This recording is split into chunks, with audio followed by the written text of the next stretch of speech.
Now this illustration deals with compressor loads in accordance with 220.50 and 440.34.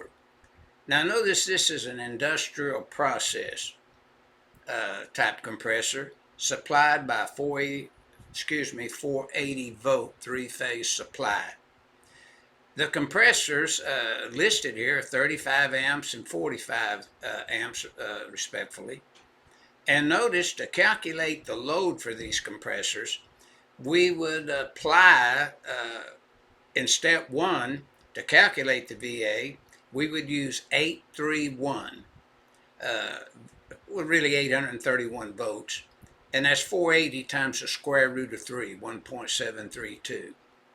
Now notice we take 35 amps times 480 times 1.732, the square root of 3, we'd come up with 29,085. Then notice the 45 amps compressor, we would take times 480 times 1.732, coming up with 33,395 VA. In step 2, we're going to total this VA rating at 100% for the service. And the reason we're doing that because we're going to take motors at 100%.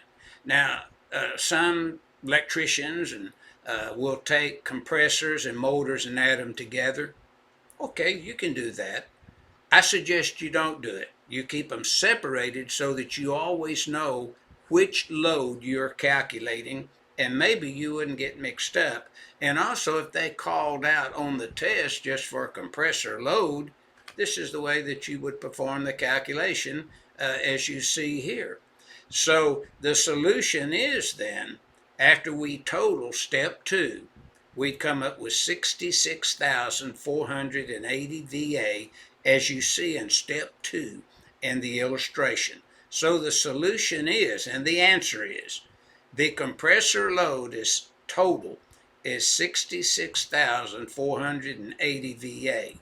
However, one of the units is the largest motor, and it shall be increased 25% or 125%, as we would find in number 7 when we start looking at the number 7 load.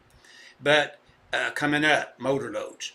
But now notice you always take the largest motor. It might be a compressor, it may be a motor, it may be some kind of an appliance, but we have to evaluate and take the largest motor. So that's why we just figure in the number 7 load, the largest motor at 25%.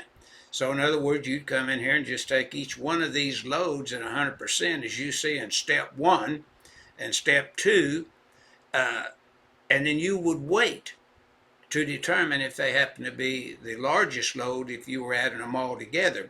But if not, and they just wanted to know the total load here, then you would take that largest compressor at 45 amps at 25% and add that to the 66,480 VA as you're told to do in 440.34 of the NEC.